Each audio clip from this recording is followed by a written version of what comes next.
Hello everyone, welcome to GS education classes. My name is Geeta. उम्मीद करती हूँ कि आप लोग अच्छे होंगे और अपनी पढ़ाई जो है एक सही डायरेक्शन में कर रहे होंगे। हम लोग कर रहे थे एनईपी 2020, ठीक है, जो हमारी नेशनल एजुकेशन पॉलिसी है, नई राष्ट्रीय शिक्षा नीति 2020 जो है, इसे जो है हम लोग कर रहे थे। और आप लोगों को जो है कल मैंने इस टॉपिक में जब स्टार्ट करवाया था तो मैंने जो थ्योरेटिकल पार्ट होता है उसे समझाया था और मैंने कहा था कि मैं एमसीक्यू बेस्ड क्वेश्चंस कराऊंगी और जो भी कुछ छूटा होगा इसे जो है इसमें मैं कवर कर दूंगी। और आप लोगों को मैं बता दूं, अगर आपने उसे नहीं भी पढ़ा है तो इस क्वेश्चंस को मत छोड़िएगा, क्योंकि सी टेट में पूछे जाने वाले, मैंने वैसे कोशिश की कि हर एक पॉइंट को मैं शामिल करूं क्वेश्चन के रूप में, जिससे कि आप लोगों के एक भी इससे रिलेटेड क्वेश्चन ना छूटे। तो कोशिश यही रही है। होप सो आप लोगों को ये वीडियो मतलब इस वीडियो से बहुत सारा हेल्प मिलेगा। तो उम्मीद करती हूँ कि आप लोग जो है इसे अच्छे से करेंगे। और अगर चैनल पर नए हैं तो चैनल को सब्सक्राइब कर लीजिए ताकि आने वाली वीडियो की नोटिफिकेशन मिल सके। और मैं यहाँ पर सी टेट और यूपी टेट की बेसिक से तैयारी करवा रही हूँ। जो भी आप लोगों को टॉपिक समझना है आप कमेंट सेक्शन में पूछ सकते हैं, अदरवाइज मैं एक एक करके टॉपिक जो है करवाती रहूँगी। साथ में प्रैक्टिस भी हम लोग जो है करेंगे। तो अगर नए हैं तो चैनल को सब्सक्राइब कर लीजिए ताकि आने वाली वीडियो की नोटिफिकेशन आप लोगों को मिल सके। अदरवाइज कहीं से भी पढ़िए, नहीं भी सब्सक्राइब करेंगे कोई बात नहीं, बस अच्छे से इस टॉपिक को कर लीजिए ताकि इससे आने वाला एक भी क्वेश्चन आप लोगों का गलत ना हो। तो चलिए स्टार्ट करते हैं। नई एजुकेशन पॉलिसी, इससे रिलेटेड जो ये सी टेट का मोस्ट इंपॉर्टेंट टॉपिक है, ये आप लोगों को पता होना चाहिए, ठीक है। तो चलते हैं। जो हमारा पहला क्वेश्चन है वो देखिए, निम्नलिखित में से किसे विकलांग छात्रों की शिक्षा के संदर्भ में राष्ट्रीय शिक्षा नीति 2020 द्वारा बढ़ावा नहीं दिया गया। अच्छा, एक और बात, कल मेरे मुंह से काफ़ी टाइम जो है मैंने देखा था एनईपी 2022 निकल जा रहा था।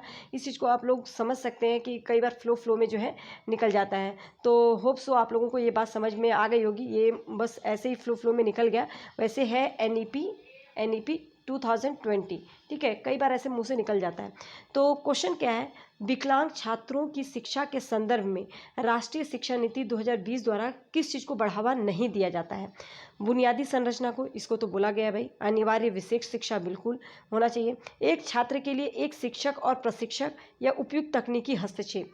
तो आप लोगों को मैं बता दूं, जो विकलांग छात्रों की बात की गई है, इनको जो है हम समावेशी शिक्षा की बात करते हैं।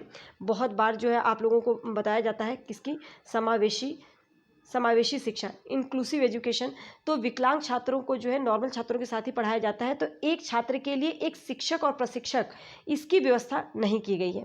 इसकी बात जो है नई जो एजुकेशन पॉलिसी है उसमें ऐसा कुछ भी इस चीज़ को बढ़ावा नहीं दिया गया। तो हमारा ऑप्शन जो है थर्ड जो करेक्ट होगा, ठीक है। नेक्स्ट क्वेश्चन, बहुत ज़्यादा जरूरी है कि आप क्वेश्चन के फॉर्मेशन को समझें। सबसे पहले क्वेश्चन को समझें तभी आप आंसर कर पाएंगे, ठीक है। नेक्स्ट क्वेश्चन, राष्ट्रीय शिक्षा नीति 2020 में डैश से डैश तक शैक्षणिक बदलाव का प्रस्ताव किया गया। आप लोग देखिए, जो राष्ट्रीय शिक्षा नीति है एनईपी, ठीक है, नेशनल एजुकेशन जो पॉलिसी बनाई गई है, अगर हम देखें तो जो हमारा जो ट्रेडिशनल वे होता था उसमें क्या है, लोग बस रोट लर्निंग पर ध्यान देते थे, पढ़ते जाते थे, रटते जाते थे। तो राष्ट्रीय शिक्षा नीति 2020 में रटने से हटाकर समझ पर जो है बताया गया, समझ की ओर जो है अग्रसर किया गया है।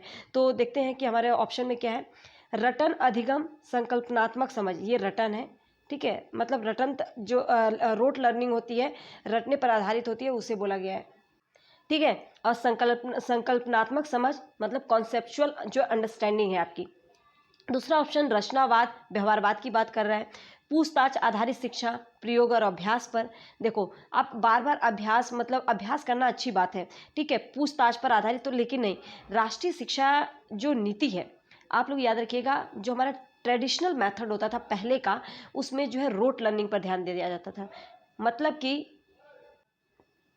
रटन अधिगम। तो रटन अधिगम की ओर से किस ओर बढ़ावा दिया गया है, संकल्पनात्मक समझ, कॉन्सेप्चुअल अंडरस्टैंडिंग, मतलब बच्चे का जो है कॉन्सेप्ट को आपको क्लियर करना है, उसके कॉन्सेप्ट पे समझ बनानी है, इसकी ओर जो है अग्रसर किया गया है, रटने पर आधारित नहीं। तो वही बोला गया है राष्ट्रीय शिक्षा नीति 2020 में रटन अधिगम से, रोट लर्निंग से संकल्पनात्मक समझ तक शैक्षणिक बदलाव का प्रस्ताव किया गया है कि बच्चे को रटने पर ना आधारित होकर उनकी लर्निंग, बल्कि उनके कॉन्सेप्ट समझ पर जो है बनाया जाए। तो इसका जो है बदलाव, इस पे जो है बदलने का प्रस्ताव दिया गया है। उम्मीद करती हूँ कि समझ में आ गया होगा। बहुत कोशिश रहती है कि आप लोगों को अच्छे से चीज़ें समझ में आ जाए, और मतलब कि जो भी करें आप लोग उसे अच्छे से क्लियर है, और अगर वो आपके एग्जाम में आए तो वो गलत ना हो।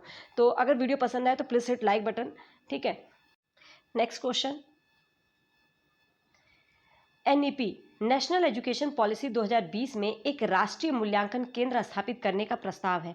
ठीक है, जो नई एजुकेशन पॉलिसी है उसमें जो है एक नेशनल असेसमेंट सेंटर स्थापित करने का जो है प्रावधान किया गया, एक प्रस्ताव किया गया है, प्रस्ताव है। तो ये है क्या? नेशनल असेसमेंट जो सेंटर है ये क्या है? एनटीए नहीं, परख, UGC, NAC, national assessment centre नहीं, इसको ऐसे यूजीसी अपना एक अलग बोर्ड है। तो यहाँ पे परख, उत्तर जो है इसका परख। जो परख है वो क्या है आप इसको समझ लीजिए, और इससे क्वेश्चन आ सकता है, इसको मैं पहले जो समझा रही हूँ उस चीज़ को पहले समझिएगा। परख को राष्ट्रीय शिक्षा नीति 2020 के जो है कार्यान्वयन के एक भाग के रूप में लागू किया गया है। ठीक है, कि ये असेसमेंट लेगा, किस तरीके से लेगा? तो परख जो है, परख एक राष्ट्रीय मूल्यांकन नियामक है, ये आप लोगों को पता होना चाहिए।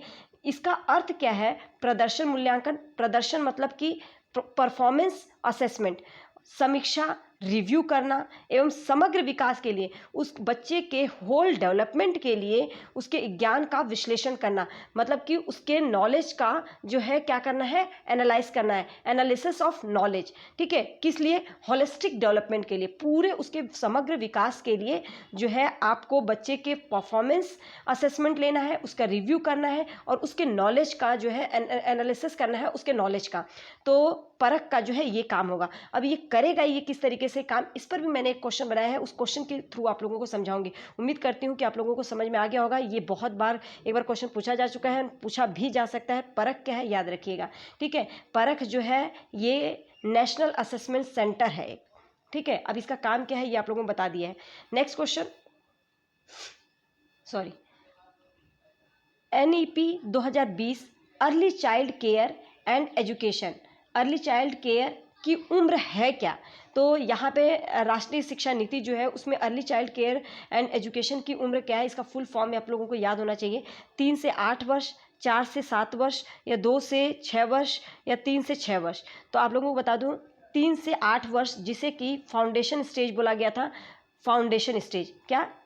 Foundation stage. ठीक है, फाउंडेशन स्टेज। और इसमें जो है 2 स्टेजेस में बांटा गया था, जिसमें एक बाल वाटिका आंगनबाड़ी का नाम दिया गया था। ठीक है, तो वो जो है 3 से 6 वर्ष की थी, और एक प्री स्कूल था जिसमें 6 से 8 वर्ष। तो ये जो है इस पूरे स्टेज को early child care and education की उम्र को बताया गया है, तो 3 से 8 वर्ष। तो पहला ऑप्शन जो है ये हमारा करेक्ट होगा। तो इस क्वेश्चन को भी याद रखिएगा, बहुत ही अच्छा क्वेश्चन है। नेक्स्ट, हाँ, नई शिक्षा नीति 2020 के अनुसार शिक्षा पर सकल घरेलू उत्पाद का कितना प्रतिशत खर्च किया जाएगा? जो नई एजुकेशन पॉलिसी बनाई गई है उसके अनुसार शिक्षा पर कितना खर्च किया जाएगा? किस पे? जीडीपी। शिक्षा पर जीडीपी का, जीडीपी सकल घरेलू उत्पाद का कितना प्रतिशत? 8, 6, 10 या 12? तो याद रखिएगा 6% खर्च करने की बात की गई है। आप देखते हैं करते कितना है। वैसे तो मुश्किल से 2% भी अच्छे से खर्च कर दें, 4% भी तो बहुत अच्छी बात है, लेकिन पता नहीं। ये था क्वेश्चन, बहुत ही अच्छा क्वेश्चन है, आप लोगों को पता होना चाहिए। नेक्स्ट क्वेश्चन देखते हैं। राष्ट्रीय शिक्षा नीति 2020 के अनुसार निम्न में से कौन सी कक्षा माध्यमिक स्तर को समाविष्ट करती है? माध्यमिक स्तर को। ठीक है, class 6 to 8, class 9 to 12, 6 to 10, class 11 to 12। तो इसका जो आंसर होगा वो होगा 9 to 12। ठीक है, माध्यमिक स्तर आपका प्राइमरी होता है। ठीक है, जो कि आपकी 3rd to 5th तक ली जाती है, जिसको प्राइमरी बोला गया है। उच्च प्राइमरी मतलब कि जो उससे ऊपर वाली होती है वो हमारी 6 to 8 को बोली गई है, 9 to 12 को माध्यमिक बोला गया है। तो यहाँ पे ऑप्शन जो है सेकंड हमारा करेक्ट होगा। नेक्स्ट क्वेश्चन, राष्ट्रीय मूल्यांकन केंद्र परख का उद्देश्य क्या आ गया यहाँ पर? ठीक है, परख, परख क्या है आप लोगों को पता ही है, एक नेशनल क्या है? NAC, नेशनल असेसमेंट सेंटर है। ठीक है, अब ये किस चीज़ का? परफॉर्मेंस का बच्चों के जो परफॉर्मेंस है उसका असेसमेंट करती है, और बच्चों के रिव्यू के लिए, और उन्होंने कितनी नॉलेज, उनके नॉलेज को एनालिसिस करती है, मतलब उस बच्चे का, ताकि समग्र विकास हो सके, उसका होलिस्टिक डेवलपमेंट हो सके। ठीक है, तो ऑप्शन क्या है? परख का उद्देश्य क्या है? बोर्ड परीक्षा के लिए प्रश्न पत्र सेट करना, मानदंड, मानक, दिशा निर्देश निर्धारित करना, प्रश्न पत्र सेट करना, परीक्षा आयोजित करना, या यूजीसी के लिए प्रश्न सेट करना। देखो यूजीसी अपना एक अलग बोर्ड है, इसके लिए नहीं है। बोर्ड परीक्षा के लिए प्रश्न पत्र सेट करना नहीं। जो परख का उद्देश्य है वो है मानदंड, एक स्टैंडर्डाइज टेस्ट मानक और दिशा निर्देश निर्धारित करना। ठीक है, यहाँ पे जो है हमारा सेकंड ऑप्शन जो है करेक्ट होगा। नेक्स्ट, राष्ट्रीय शिक्षा नीति 2020 किसकी ओर बदलाव का प्रस्ताव रखती है? किसकी ओर बदलाव का प्रस्ताव रखती है? रटकर सीखने की प्रक्रिया की ओर, पाठ्यक्रम समग्र में वृद्धि करने की ओर, मानकीकरण करने की ओर, या यह सीखना कि कैसे सीखना है? बिल्कुल, जो राष्ट्रीय शिक्षा नीति है ये किस बदलाव का प्रस्ताव रखती है कि बच्चों को ये देखना कि उन्हें सिखाना कैसे है, कैसे सीखना है। तो ऑप्शन फोर्थ जो है करेक्ट होगा। उम्मीद करती हूँ कि एक एक क्वेश्चन आप लोगों को क्लियर हो रहा होगा। अगर पसंद आए तो please hit like button and और लोगों को शेयर कर दीजिए ताकि इससे आने वाला क्वेश्चन एक भी उनका गलत ना हो। नई पाठ्यक्रम संरचना NEP 2020 है क्या? ठीक है, जो राष्ट्रीय शिक्षा नीति है उसमें पाठ्यक्रम को किस तरीके से विस्तार किया गया है?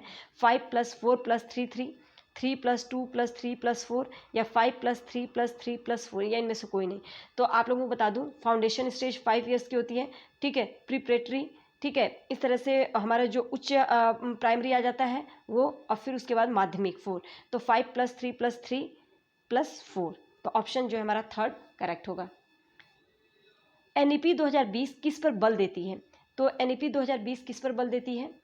लचीला, बहुस्तरीय, गतिविधि आधारित अधिगम हो, बच्चों के केवल, देखो केवल आ गया तो ये ऑप्शन वैसे ही गलत हो जाएगा, बच्चों के स्मरण कौशल, रोट लर्निंग को मापन करना, नहीं, इनमें से कोई नहीं।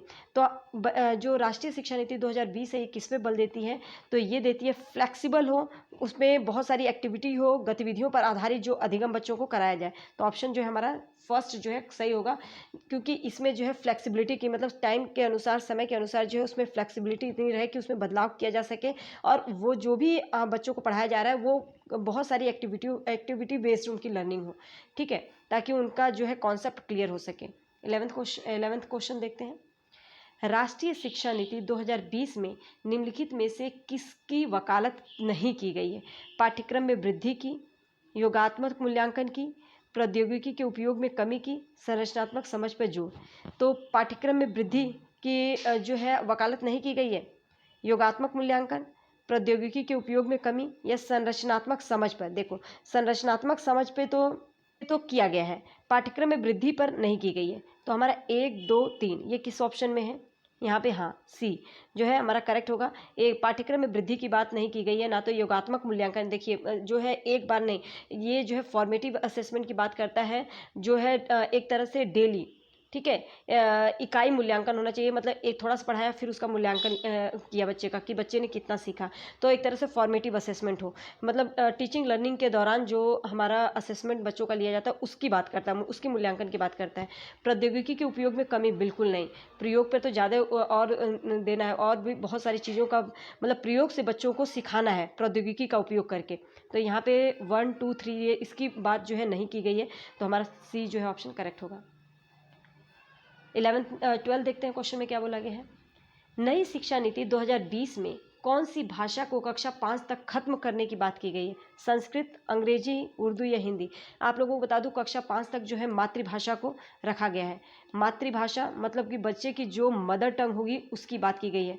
ठीक है, मातृभाषा, मदर टंग की बात की गई है, जिससे कि बच्चे का कॉन्सेप्ट जो है क्लियर हो सके, बच्चा अपनी भाषा में अच्छे से समझता है तो उसकी भाषा में ही समझाया जाए। तो अंग्रेजी को यहाँ पे नकारा गया है। ठीक है, ऑप्शन सेकेंड होगा। नेक्स्ट, नई शिक्षा नीति 2020 का लक्ष्य किस वर्ष तक 3 से 18 वर्ष की आयु के वर्ग के प्रत्येक बच्चे को गुणवत्तापूर्ण और समावेशी शिक्षा प्रदान करना है? तो क्या आयु रखी गई है? क्योंकि NEP जो है हमारी 2020 में जो है ये आया था, तो इसका जो है लक्ष्य कब तक है? तो ये इसका लक्ष्य जो है 2030 तक है, याद रखिएगा। 2030 तक के बच्चों में गुणवत्तापूर्ण और समावेशी शिक्षा प्रदान करना जो है इसका उद्देश्य है, इसका लक्ष्य है। ठीक है, मानव संसाधन विकास मंत्रालय का नाम जो है बदलकर अब क्या कर दिया गया? बहुत ही इंपॉर्टेंट और बहुत ही आसान क्वेश्चन है। मानव अधिकार मंत्रालय नहीं, मानव पूंजी मंत्रालय नहीं, मानव शिक्षा मंत्रालय नहीं, शिक्षा मंत्रालय कर दिया गया। याद रखिएगा, मानव संसाधन विकास मंत्रालय का नाम बदलकर शिक्षा मंत्रालय कर दिया गया है। नेक्स्ट क्वेश्चन, राष्ट्रीय शिक्षा नीति नेशनल एजुकेशन पॉलिसी 2020 के अनुसार व्यावसायिक शिक्षा कहाँ से शुरू होगी? बहुत इंपॉर्टेंट क्वेश्चन है। व्यावसायिक शिक्षा की बात की गई है, वोकेशनल एजुकेशन की बात की गई है, तो ये किस क्लास से शुरू करने की बात की गई है? क्लास 5 से, कक्षा 7 से, 6 से या 8 से? तो क्लास 6 से जो है वोकेशनल एजुकेशन देने की बात की गई है एनईपी 2020 में। तो ये जो है मैंने 15 क्वेश्चन करवाए और ये मोस्ट इंपॉर्टेंट क्वेश्चन है। उम्मीद करती हूँ कि इस क्वेश्चन को आप अगर अच्छे से कर लेते हैं तो आपके जो है CTET में जो है जितने लगभग क्वेश्चन बनते थे, जितने इंपॉर्टेंट क्वेश्चन ऐसा लग रहा था मुझे कि ये पूछा जा सकता है, उन सबको मैंने शामिल किया है। तो उम्मीद करती हूँ कि इन क्वेश्चन को आप लोग नहीं छोड़ेंगे और अच्छे से करेंगे। तो अगर मेरे चैनल पर नए हैं तो चैनल को सब्सक्राइब कर लीजिएगा इसी तरीके से तैयारी करने के लिए, और लोगों को शेयर कर दीजिए ताकि उन लोगों को भी इससे हेल्प मिल सके। All the best.